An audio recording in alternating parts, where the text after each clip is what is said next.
pessoal, sejam todos muito bem-vindos a mais um episódio do nosso podcast oficial do Global Language Institute. Eu sou Grace Carvalho, diretora pedagógica do GLI, e hoje eu tenho o prazer de receber um convidado muito especial, o nosso professor do mês, Diego, professor do GLI, entusiasta da neurociência, pesquisador de processos de aprendizagem. Diego ele tem se destacado pelo seu compromisso com os princípios, né, que são essenciais para um aprendizado significativo. E sem contar o uso criativo dos sistemas representacionais em sala de aula também. Então, seja muito bem-vindo, Diego. Muito obrigado, Grace. É uma satisfação, um privilégio estar aqui com você nesse podcast. É um prazer, agradeço o convite e satisfeito por poder contribuir um pouquinho, né, com a formação dos nossos alunos, prestando um serviço de qualidade e se divertindo e ficando satisfeito também com o nosso trabalho, né? Ai, bem, eu que agradeço. Você também de parabéns, né? Seu professor do mês, mais do que merecido esse reconhecimento. Mas para a gente Obrigado. começar, né, me fala um pouquinho sobre você, Diego, né? Como é que você começou a sua jornada como professor? O que é que te trouxe para esse mundo do ensino de idiomas? Bom, a minha história, a minha jornada começou em 2014, quando eu fui convidado por uma escola de idiomas para participar de um programa que visava ensinar a língua inglesa para pessoas que trabalhariam na Copa do Mundo do Brasil. Então, eu costumo dizer que a minha entrada na área de ensino de idiomas foi por causa da escassez, né, de profissionais na área, de pessoas que, pelo menos na minha cidade, né, na minha região, que pudessem atender essa demanda, né? Eu estava me graduando numa área diferente, né, na área de ciência da computação, e eu fui convidado para atender, né, essa demanda na escola de idiomas, porque eu tinha algum conhecimento, né, ali, tinha algum contato com as pessoas da escola e fui convidado. E os meus alunos basicamente eram adultos, pessoas que trabalhavam como agentes de trânsito do Sindicato do Comércio da cidade. E com aquela turma ali de, acho que eram mais ou menos 20 alunos, todos adultos, todas pessoas já formadas, já né, com a sua profissão, já, né, com a sua vida já bem encaminhada, começaram a estudar inglês para poder atender as demandas da Copa do Mundo. E o trabalho, né, eu consegui ter um pouco dessa dimensão, né, do quanto o trabalho existe para se fazer nessa área, né, quanto a gente pode contribuir. E aí foi uma descoberta, né, uma descoberta para mim, pessoal, que eu poderia colaborar nessa área, né, e que às vezes a gente escolhe um curso e parece que a vida quer compartimentar, né, o nosso aprendizado, né, eu só posso aprender esse curso, só esse assunto, mas o aprendizado ele é multidisciplinar, né, ele é muito mais amplo do que isso. E eu descobri que tinha esse gosto pela área de ensino, também um pouco influenciado porque durante, né, a graduação eu vi que muita coisa existia para ser ensinada e aprendida, mas às vezes os professores na graduação eles não estão tão interessados no aprendizado do aluno, né? Ou seja, eles não buscam esse resultado em termos de aprendizado. Então aquilo também foi me incentivando. Mas e se, né, a gente fizesse um trabalho mais especializado, mais focado nesse aprendizado, né, para gerar valor para o aluno. Então foi daí que surgiu, né? E depois de 2016 eu fui convidado para ser efetivo nessa escola de idiomas. E atuei de lá até a pandemia, praticamente. Até o final da pandemia eu atuei. E durante a pandemia eu tive que ir para o online, né? E foi aí que eu comecei a dar aulas online também. Que legal. É mais ou menos isso. Já tem um tempinho, que bom, eu fico muito feliz. Assim, eu compartilho com você essa ideia de que às vezes a gente faz um plano, né, para nossa vida e de repente a vida nos surpreende com como esse, assim, uma profissão nova, um mundo novo. E eu sei que você é um excelente profissional, um excelente professor e é só um ganho para a área da educação ter você como educador. Agora, Obrigado. nada, que isso. Eu sei que você é um entusiasta, um apaixonado. Eu compartilho dessa sua paixão pela neurociência, mas eu gostaria que você falasse um pouquinho mais como é que surgiu esse interesse. Se você pode explicar também um pouquinho para os nossos alunos, nossos ouvintes, como é que a neurociência pode contribuir para o ensino de idiomas e para o aprendizado, claro, mais efetivo, e também se puder compartilhar alguma estratégia baseada, né, nesse seu interesse na neurociência que você também costuma utilizar dentro de sala de aula. Certo. A neurociência surgiu da minha necessidade de aprimoramento, né? Eu tinha a paixão, tinha, né, as ferramentas que o mundo corporativo, ali, a empresa em si me oferecia, mas eu percebi que eu precisava aprimorar, né, a minha abordagem, a minha atuação, né? Claro, tinha colegas que me auxiliavam e conseguia fazer um trabalho muito bom, aceitável, mas eu queria realmente alcançar aquilo que eu tinha pensado, né, durante a graduação, que é possível fazer um trabalho de excelência desde que a gente use a estratégia correta. Uhum. E aí surgiu uma pós-graduação numa cidade vizinha, da minha cidade aqui, na Universidade Federal, que era no campus da medicina, e era neurociência aplicada à educação. Era um curso voltado para professores, né? E era o único professor de escola de idiomas, todos os demais eram professores da escola, de escolas De ensino regular, né? fundamental, né? Uhum. E isso, regular. Mas foi excelente, foi fantástico, assim, porque a gente vê que é algo que está em andamento, né? Não é um curso assim, não, todo conhecimento que existe já está pronto, não, as coisas ainda estão, a gente está caminhando, né, nessa multidisciplinariedade entre a neurociência, a educação e outras áreas, né, que também contribuem para o aprimoramento do aprendizado, né. Basicamente, o que eu posso falar é que a neurociência ela está em tudo, né, e no aprendizado de idiomas é fantástico como ela desempenha um papel importante, né, porque a gente durante as aulas, seja presenciais ou online, a gente precisa envolver o aluno no seu próprio aprendizado, né? Trazer ele, fazer com que ele traga o idioma para a sua vida, né?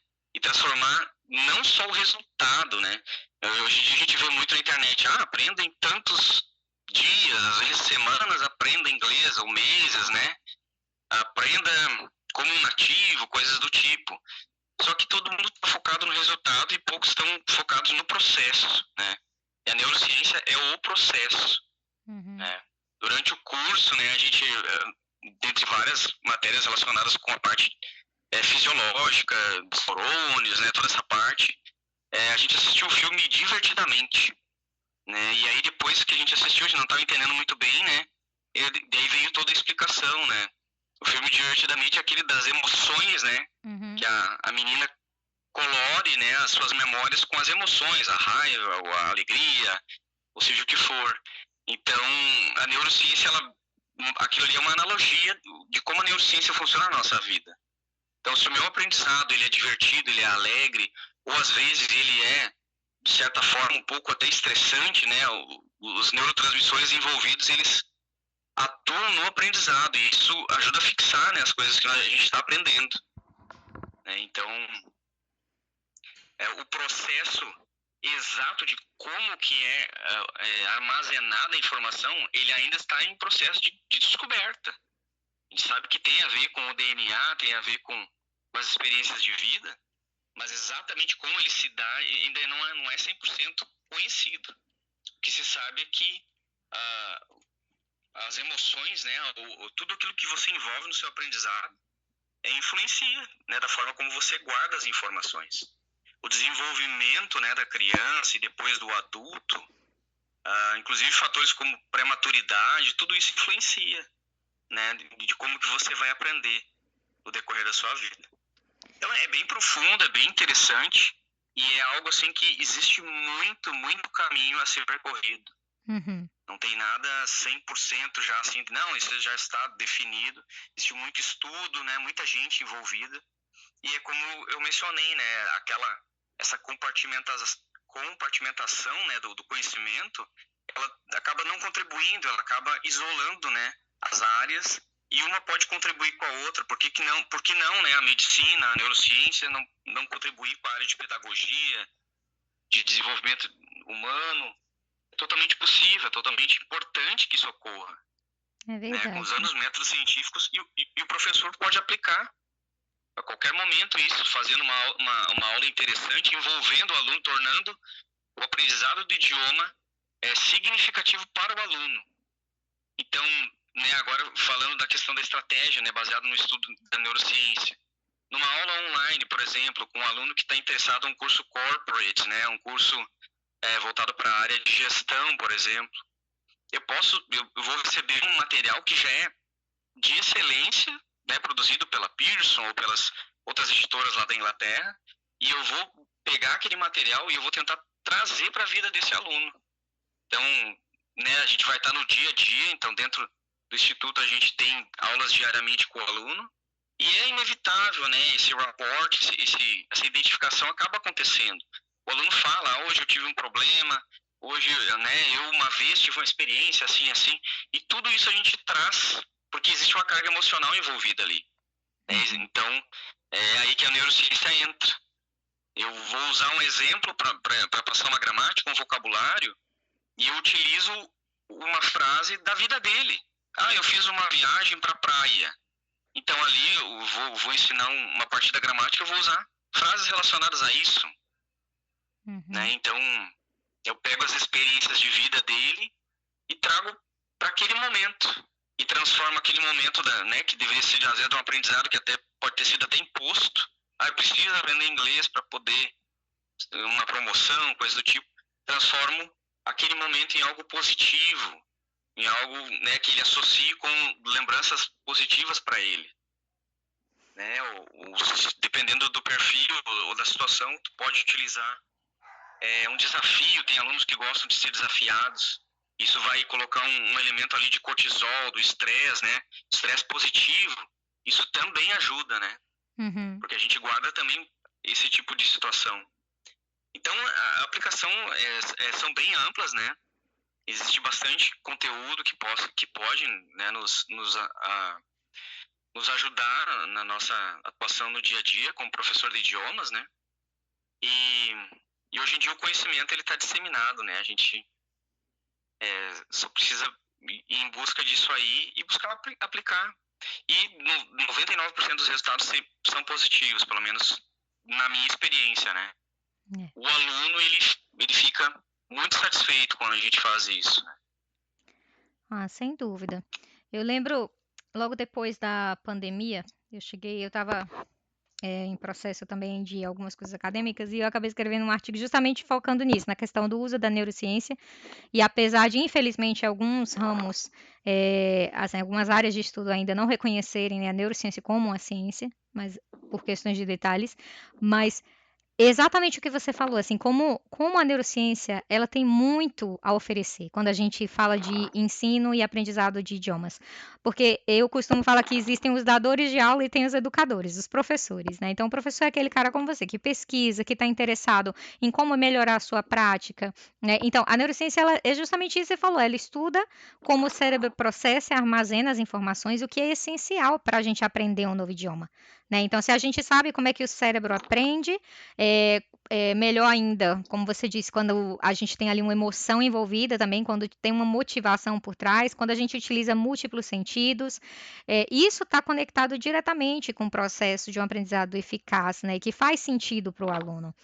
Então, tem a questão da repetição espaçada, tem a questão dos sistemas representacionais, que é outro aspecto que a gente vai conversar um pouquinho, mas é justamente isso, é entender que cada pessoa tem seu ritmo, tem seu estilo único de aprendizado e que a neurociência acaba ajudando a gente a compreender essas diferenças, né, e reforçando, e por isso que eu digo que eu compartilho do seu entusiasmo por essa área, assim como o pós-método, que aí é o que temos como base pedagógica hoje, uma vez quando a gente saiu, né, das antigas empresas e viemos para o GLI. E aí é agora sobre o pós-método, que eu gostaria de falar com você. Como é que você enxerga a abordagem do pós-método com o uso justamente desses sistemas representacionais, como aluno auditivo, sinestésico, visual, né? Como é que você enxerga essa proposta? Qual é a sua visão? Qual é a vantagem de utilizar esse tipo de abordagem? E pode ser completamente honesto com isso. Não, eu acredito que é totalmente positivo, né? Considerando que a gente tem aulas online, né? Ou seja, a gente não está no mesmo ambiente, né, físico que o aluno, a gente não controla, né, o ambiente de estudo do aluno. Então, a gente utilizar, considerar o perfil, a aula sendo individualizada, eu posso atender ao perfil do aluno, ao passo dele, aquilo que no decorrer do tempo eu já percebo que funciona bem para ele. Uhum. Né? Então, a questão do pós-método, né? A particularidade, ela é basicamente um nome diferente para o aprendizado significativo. Né? Isso. Ou seja, eu trago para a realidade do aluno aquilo que é interessante para ele, utilizando on the fly, né? Ou seja, quando a gente está muito atento ao aprendizado do aluno, a gente consegue pegar no ar, né, aquilo que vai ser produtivo, aquilo que vai chamar a atenção do aluno. Que nosso aluno muitas vezes ele é um profissional, ele é um pai, uma mãe, é alguém que ficou no trânsito, é alguém que, né, tem inúmeras demandas. Então a gente tem que otimizar aquele momento, aqueles minutos ali que ele se propõe a estar em contato com o aprendizado do idioma. Né? E falando da praticidade, né, que o pós-método também propõe, isso, colocar na vida dele, né? A gente está sempre reforçando e dando, né, usando a repetição espaçada, dando dicas de como que ele pode tornar o inglês parte da vida dele. Né? Que os resultados vêm, mas o processo, ele é fundamental, ele é até mais, né, a gente tem que dar mais atenção para o processo do que propriamente para o resultado. O resultado é consequência do processo, né? E Engraçado. considerando também a questão da parte social do aluno, né? Do ambiente onde ele está inserido. Cada aluno, a gente tem alunos de todo o Brasil, até de fora do Brasil, né? Cada Uhum. aluno tem um ambiente diferente, então a gente também tem que levar isso em consideração. Sem dúvida. E dizer exatamente isso, assim, que essa semana, inclusive passada, a gente estava até, né, no grupo dos professores conversando um pouquinho sobre isso, como alguns alunos, eles percebem, que, principalmente hoje, muito por conta do mercado agressivo, né, o marketing agressivo de muitas escolas de idiomas, em venderem fórmulas mágicas, e que vai ser tudo assim, que de uma hora para outra você vai aprender, e que, na verdade, a gente sabe que é uma falácia, né? Então, assim, hoje nós temos o Brasil, é o país com o maior número de escolas de idiomas do mundo, entretanto, nós não estamos nem entre os 30 primeiros países que têm um nível de proficiência satisfatório. Então, o que mostra que, na verdade, os idiomas no Brasil é só um grande negócio, que não estão muito preocupados com a educação, de fato, com o aprendizado, para que você. Não é uma questão só de memorização, de fluência, mas de proficiência, de você ser independente, né?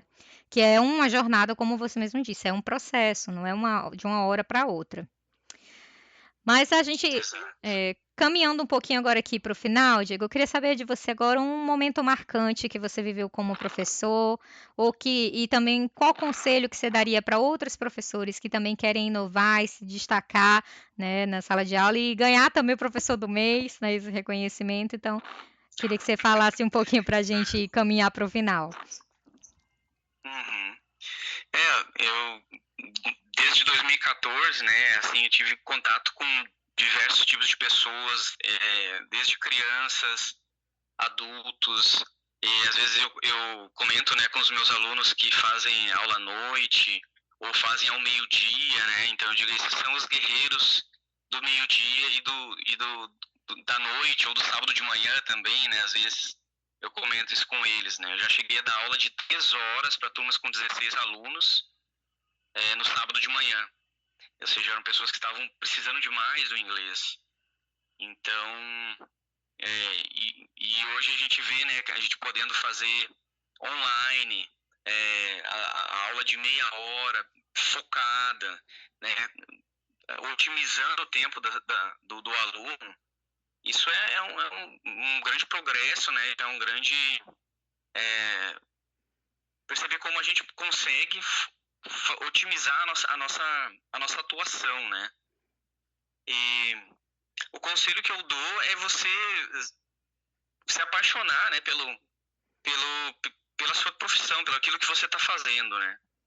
Eu costumo mencionar o mestre Yoda, né, do Star Wars, que é cultura pop total, né? Com certeza. Ou você faz, ou você não faz, né? É. Não tem meio termo, né? Verdade, verdade. Então, hoje em dia, outra coisa que eu gosto de mencionar para os alunos também, não existe mais aquela desculpa, mas eu não sei onde achar. Hoje em dia, o conteúdo, o assunto, tem muita coisa disponível, a disponibilidade é quase infinita. Eu acho que Mas hoje eu o também problema é gosto o de dizer, oposto, né? Eu acho que hoje é o excesso. isso, exato. Tem um professor de Porto Alegre, ele até tem um canal, ele é professor de matemática. Ele é da área de ciência da computação também, e ele largou também para ser professor de matemática. E numa palestra dele ele disse uma coisa que me marcou, assim, que também me fez, influenciou bastante, né, nessa minha escolha. Ele disse assim, ó, que a informação infinita leva ao conhecimento zero. Ou seja, se eu tenho toda a informação ao meu dispor, você vai pesquisar por conta própria? É possível, claro que é. Mas se você tiver o professor, aquele que vai guiar os seus passos, aquele que já tem a caminhada, que já, né, já teve a experiência de ajudar outros e de ser ajudado também, ser aluno, né? Isso é insubstituível, né? Porque Uhum. o conteúdo está aí, a internet está aí, o YouTube está aí, mas se você tem alguém que pode conduzir você, não é que ele vai ser o agente do seu aprendizado, mas ele vai conduzir você e vai mostrar o caminho para que você possa alcançar o seu objetivo. Isso é ser professor, entendeu? É você estar disposto a fazer isso, a caminhar ao lado do seu aluno, né, orientando, sendo um condutor, mas não, né, não ser um detentor do conhecimento que vai transmitir, né, você apenas conduz ele nessa caminhada de aprendizado. E ele conclui dizendo uma coisa que eu tenho comigo, né, que é o ciclo virtuoso do ensino-aprendizagem. Quanto mais generoso você é ao ensinar, mais grato o aluno se torna. Verdade. Isso alimenta alimenta a sua generosidade, que por sua vez alimenta a gratidão. E esse ciclo se retroalimenta. E isso produz valor para o aluno, para o professor e para a sociedade. Então, quando tu mencionou, né, a questão do marketing agressivo, fórmulas mágicas, eu acho que é porque se perdeu isso. Né? As pessoas só querem o resultado. Só que o resultado ele é fruto de um processo. E tem que ser um processo calcado em coisas positivas, né? Em metodologias modernas, em gente com coragem para aplicar, né? Gente com coragem. Eu saía da minha cidade, passava um final de semana numa outra cidade estranha, posava lá para poder, porque a aula era na sexta de noite, no sábado o dia inteiro. Teve uma vez que eu fui perto do carnaval, não tinha hotel na cidade. Eu tive que dormir na rodoviária. Entendeu? Então era uma aventura. Então é isso, gente com coragem para ir, para fazer, para poder fazer a diferença, né? A gente vê o nosso país com tanta gente acreditando em A, B, C, D, mas será que eu estou fazendo a minha parte? Adianta eu acreditar no A, no B, no C, se eu aqui embaixo, como cidadão, não estou fazendo, não estou agregando valor à sociedade? Então é isso que eu procuro trazer para a minha vida, tá? Bastante Acho que é mais ou menos por inspirador. aí. Ah, muito inspirador, Diego. E você tem razão, sabe? Assim, às vezes, eu costumo também falar assim, ó, se um engenheiro, um policial comete um erro, um médico comete um erro, as consequências desse erro são logo notáveis e visíveis, né? A gente vê um grande acidente, às vezes uma tragédia. Um professor, quando ele deixa de ser educador, ele passa a ser, como eu disse um termo, né, que eu uso, dador de aula. A gente não tem noção da tragédia que a gente pode causar na vida de uma pessoa. Exato. Eu tive uma surpresa muito feliz ontem. Eu estava fazendo um recrutamento de professores e tem uma professora que eu até achei o DDD dela na cidade natal, é o mesmo que o meu, e aí eu fui entrevistar, assim, mandei mensagem para ela e tudo, e a gente conversando. Aí ela virou pra mim e falou, né, ó, você foi minha professora, gente, há mais de 10 anos atrás, em tal lugar, e tal, tal, tal. Eu disse, não acredito. Sério? Nossa, então veja, às vezes ali, se eu tivesse, talvez, feito ela odiar a matéria, ela não seria uma educadora também, né? Não é Sim. querendo me vangloriar nada disso. É só de dizer que, assim, a influência que às vezes a gente tem, como eu também fui influenciada pela minha professora Cristiane, de português, né? Eu tinha a minha professora de história, que eu amava muito, e exemplos que me inspiraram, né, a ser uma educadora de fato, por entender que hoje a minha vida toda gira em volta da educação, o meu sustento vem daí, e tive professores que eu não considero professores, que foram dadores de aula muito ruins, que me servem de exemplo do que não fazer, mas que poderiam ter causado uma tragédia na minha vida e que me fizeram odiar algumas matérias. Quem sabe eu não seria aí uma próxima física, e eu odeio física por causa de um educador, Sim. entendeu? Então, quem Sim. sabe? Mas Total. é uma É. reflexão bastante importante do aluno também, como É. você disse, é a nossa parte, porque às vezes o aluno também espera, às vezes, milagre, né? Que o professor ele transforme ali aquele milagre e Sim. não participe ativamente do processo. O que também não vai acontecer, como você disse, eu estou fazendo a minha parte para aprender, para mudar, para ser um cidadão também responsável, para contribuir com essa nação, porque Exato. eu acredito muito nisso. Um país ele é tão forte quanto a sua educação. Então, você vê exemplos como a Coreia do Sul, o Japão, que transformaram a sua economia por conta da educação, né? Então, infelizmente, ainda a gente precisa, enquanto sociedade brasileira, amadurecer isso, mas entender que, claro, a gente precisa também sobreviver enquanto um negócio, mas por que não também focar e se preocupar com o aprendizado, né? Porque uma coisa exclui a outra. É interessante. Bom, Exatamente. Diego, muito obrigada por compartilhar a sua trajetória, o seu olhar inspirador sobre o ensino. Foi um privilégio ter essa conversa com você. Muito obrigada por dispor aí o seu Eu que tempo. agradeço. Nada, que isso. Foi uma satisfação compartilhar um pouquinho. Peço desculpa se eu talvez tenha ficado alguma outra coisa, uma ou outra coisa que eu falei que não ficou bem claro, né? Que às vezes a gente também está nesse processo de aprendizado, né? Como comunicador, né? Não, mas ficou tudo Então, clarinho, mas assim. agradeço demais assim o convite. Não, eu que agradeço. Muito obrigada mesmo. E para todos aqueles que nos acompanham, por favor, fiquem ligados também nos próximos episódios, com mais histórias incríveis dos nossos professores, né? Lembrem sempre, bons estudos. Até a próxima semana. E aí eu sempre falo no final o bordão que a gente tem agora, o Diego, que é no GLI, o aprendizado ele é de Ah, verdade, pra gente de verdade, uhum, que tem problema de verdade, que tem é isso aí. dificuldades de É isso verdade. aí. Pois muito bem, Com brigadão, certeza. viu? Até a próxima. Obrigado, um abraço. Até logo. Tchau, tchau, pessoal.